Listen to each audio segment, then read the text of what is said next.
Достор, ассаламу алейкум, кандайсыздар? Назарыңыздарда кайрадан эле Ош реклама каналы. Бүгүн мен сиздерге Учардын дачасынан жеринин аянты 6 соток болгон сатылуучу үй жөнүндө информация берген атайын келип калдым.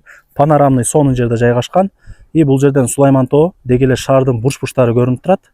Байкаңыздар. И бул Учардын дачасындагы үйлөр. Суу, свет бар. Квартирага дагы алмашуу жолдору бар экен. Ал жагын ээси менен прямой сүйлөшөсүздөр. Мен жүрүңүздөр, келүү жолун түшүндүрүп берейин. Так, мен турган жер туугандар бул Учар айылы. Барыңыздар билесиздер. Бул жак ошо негизги жол Учардын. Мына жер болсо канал, көпүрөдөн өтөсүздөр. Ориентирде мына Учар айылындагы 122 маршрутканын акыркы аялдамасын ала бересиздер. И ушул жерден эле жогору тарапка чыксаңыздар, ал жагы Учардын дачасы деп эсептелинет. Жарым жолу асфальт болгон, калган жарымы, жолдун жарымы тегизделип даярдалыптыр. Жакынкы күндөрдө асфальт басылып калат.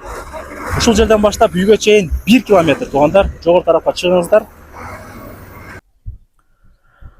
Достор, келүү жолун түшүндүргөнчө сатыла турган ушул үйгө дагы келип калдым.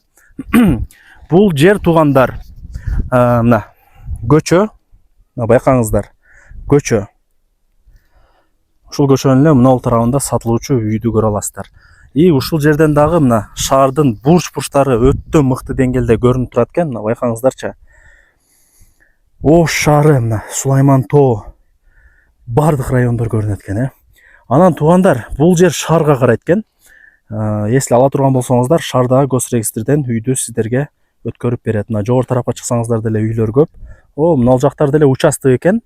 Жайыт деп ойлопмун мен, бирок участок деп эс азыр мага маалымат берген кези. Мындай ушундай көчөнүн эле оң тарабында ушул үйдү көрө аласыздар. Жери 6 соток, көчө тарабы 20 метр, ичкериге 30 метр. Анан суу бар. Ал жака суу келген, бүт бардык үйлөргө таза суу келген деп азыр эле эси мага маалымат берди. Суу боюнча маселе жаралбайт. Свет бар. Анан нар жакта дагы бир водоему бар экен, мына. Көрдүңүздөрбү? Ал жак ошо водоем деп азыр мага эси көргөздү эле.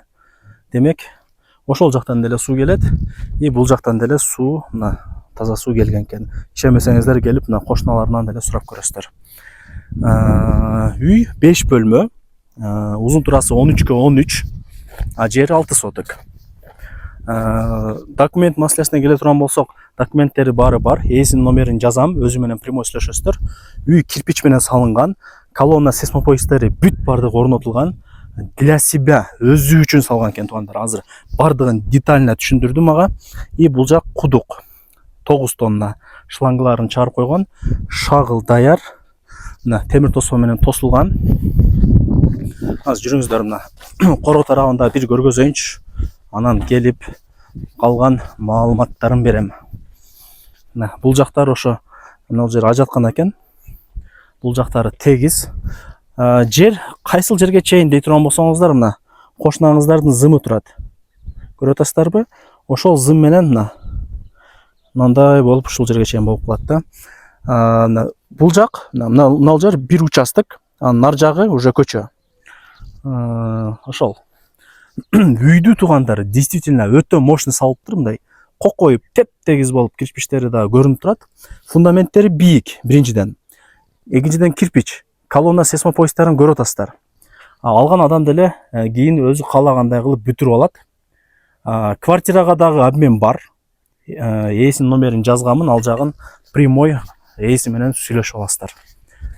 Так, азыр эми 13/13 болгон 5 бөлмөлүү үйдү көргөзүп берейин сиздерге.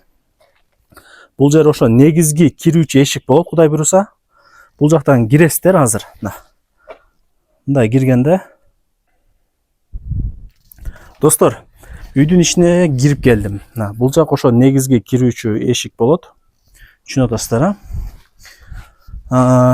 Бул жак биринчи комната, бул жак экинчи комната, үчүнчү, төртүнчү, и бул жак санузел топка, и бул жак 5-чи комната. Түшүнүп атасыздар, оң жактан баштайын.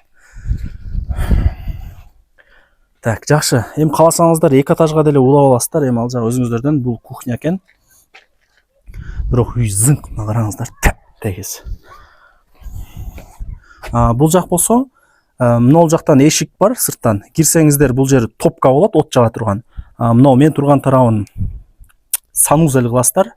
Бул жак кухняга кире турган эшик болот тугандар. Планировкаларын ушундай бир детально, досконально түшүндүрүп коеюн сиздерге. Бул жак конок бөлмө. Мынау жакта эки айнектери бар. Айнектерин азыр кирпич менен тосуп койгон, эми азыр мал жандык, жаш балдар дегендер бар. Кирип булгап салышы мүмкүн. Так, бул ошондо 3-чү комната болуп атат. Так, бул жакта спальня деп коелу, бир аз чоңураак экен. Бул жак болсо дагы бир комната, детский деп койсом жаңылышпайм. И бул жакка өтүп келсек, барыңыздар билген дагы бир комната, 5-чү комнатасы болот. Крышаларын өзүңүздөр жабасыздар, каалагандай кылып бүтүрүп аласыздар. Ишеничтүү дагы болот. Бирок азыр деле үйдү зың салганы көрүнүп эле турат. Анча-мынча мындай сонун салыш адамдын колунан келе бербейт. Акча керек ал салганга деле. Мына достор, байкаңыздарчы, үйлөр көп экен. Мына, үйлөр өтө көп мына. Учар дача деп коет бул жакта. Сулайман тоо. Вообще сонун болуп көрүнүп турат. Менимче колдон келишинче эле үй жөнүндө маалымат берген аракет кылдым. Келип көрүп кетесиздер өзүңүздөр дагы. Так, достор, колдон келишинче маалымат бердим. Ээсинин номери экранда жазылуу, калган ээси менен дагы сүйлөшөсүздөр. Квартирага дагы алмашат. Сүйлөшүп көрөсүздөр. Плюс-минус доплата кылат. Жер 6 соток, 20га 30. Үй 5 комната, фундаменттери бийик, 13га 13 болот үй. Ошол колдон келишинче маалымат бердим. Негизинен жакшы панорамный сонун жер экен. Телефондо бүтө турган иш эмес. Бул жака жүрсөңүздөр, ал жакта деле ошо участоктор бар. Столба турган жерлер участок деп азыр мага маалымат берди эсе. И мына үйлөрдү караңыздар. Суу келген. Свет бар. Панорама туугандар. Панорама. Мына караңыздарчы. Сулайман тоо көрүнүп турат экен, Мощный.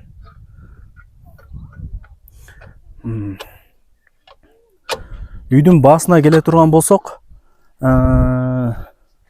канча деди? $43,000 бул үй бааланды. И кеми бар.